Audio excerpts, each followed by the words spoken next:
আসসালামু আলাইকুম। সবার কী অবস্থা, কেমন আছেন? আমি আলহামদুলিল্লাহ ভালো আছি। সুখ দুঃখ মিলেই মানুষের জীবন। আজ গতকাল সকালেই একটা খারাপ নিউজ শুনে তারপর থেকেই কিছুটা মনটা ভারী। আমার আহ, বড় বোন, আমার বড় মামাতো বোন, আমার বড় মামার সেজো মেয়ে আপা মারা গিয়েছেন। আল্লাহ যেন তাকে জান্নাতুল ফেরদৌস দান করেন। তিনি খুব ভালো মানুষ ছিলেন, ভদ্র মানুষ ছিলেন। তো সকালে এই পরোটাগুলো ভাজতে ভাজতে আসলে জীবন তো এক এক দিন এক এক রকম, এক এক সময় এক এক রকম যাবে। এটাই জীবনের নিয়ম। সবসময় যে হাসি থাকবে বা সবসময় দুঃখ কষ্ট থাকবে এমন না। জীবনে আপস অ্যান্ড ডাউনস, হাসি কান্না এগুলো থাকবেই, এগুলো নিয়ে জীবন। তো যাই হোক, সকালে আমি পরোটা ভেজে নিলাম নাস্তা করার জন্য। খেতে ইচ্ছে করছিল না। রুটি খেতে খেতে আসলে আমরা বাসার সবাই কেউই পরোটা তেমন ওইভাবে খাই না, হয়তো মাসে একবার দুইবার এরকম, খুবই কম। তন্ময় আসছিল, ও সকালে তেমন নাস্তাই করতো না, একেবারে দুপুরে খাবার খেত।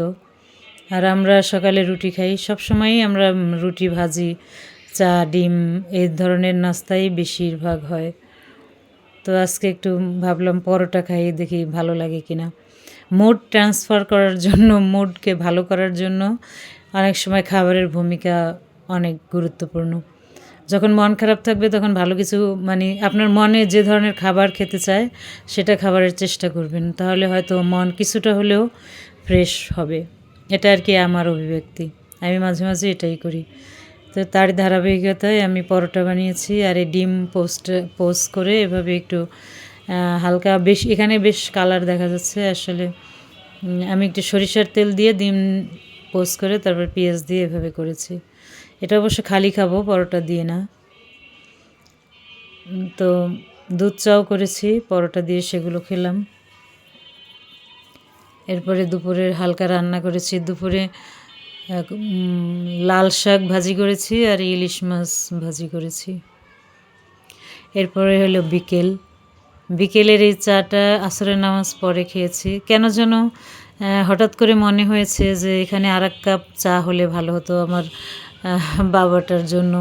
আমরা তো সবসময় 4 কাপ চাই বানাতাম ও যখন বাসায় ছিল। তো বাসা থেকে আসলে চাকরিতে গিয়েছে 6 বছর, অনেকটা দিন, জীবনের অনেকটা দিন।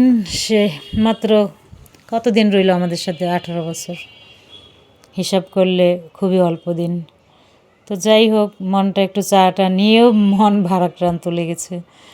অবশ্য সে রং চা খুব একটা খায় না, রং চা তার ভালো লাগে না, সে দুধ চাই খায়। চাও তেমন খায় না, কিন্তু যখন খায় একটু দুধ চা বেশি চিনি দিয়ে দুধ চাটাই পছন্দ করে সে।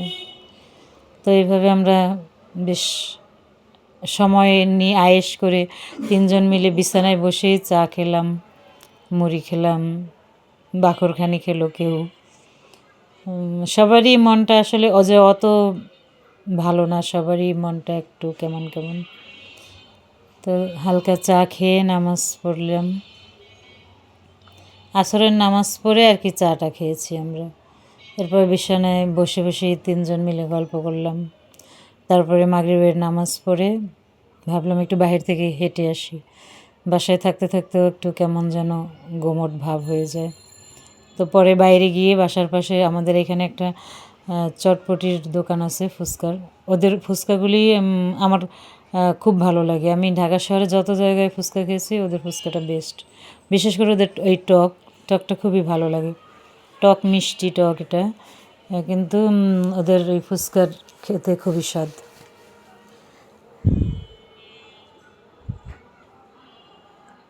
তো আমরা এখানে এই ফুচকা খেলাম, তারপরে একটু হাঁটাহাঁটি করে এরপরে এসে একটা পেস্ট্রি শপে বসলাম, সেখানেও পেস্ট্রি খেলাম। এখানের কেকটাও খুব মজা।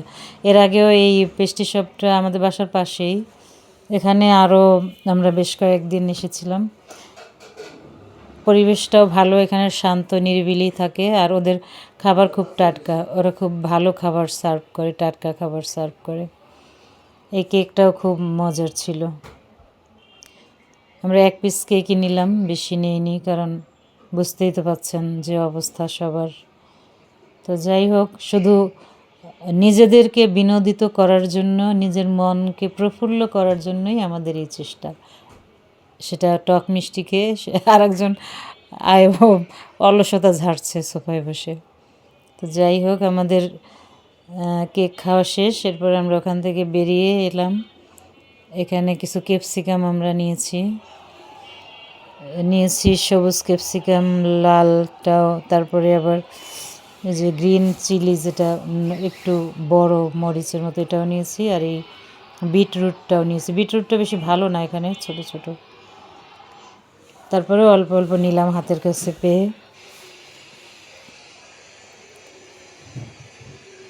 এরপরে সর্বশেষ যখন বাসায় ফিরছিলাম, ওরা দেখি 5-6 জন মিলে 5-6 এইভাবে, উনি তো একদম নিরিবিলি ঘুম, আর উনি তাকানো ছিল। ওনার কাছে ক্যামেরা ধরতেই উনি আমার দিকে তেড়ে আসে। এরপরে যে ঘুমেছিল সে উঠে যায়। পরে ওরা আমার সাথে, আমি তো ভয়ে, এরপরে ওখানের লোকজন দাঁড়ানো, ওনারা বলছে ওরা কিছু বলবে না, ওরা খাবার চায়। তো পরে আমরা ওদেরকে 1 প্যাকেট বিস্কিট কিনে দিলাম। আমি তো ভয় পেয়ে গিয়েছিলাম যে উঠে কামড় দেয় না কি করে।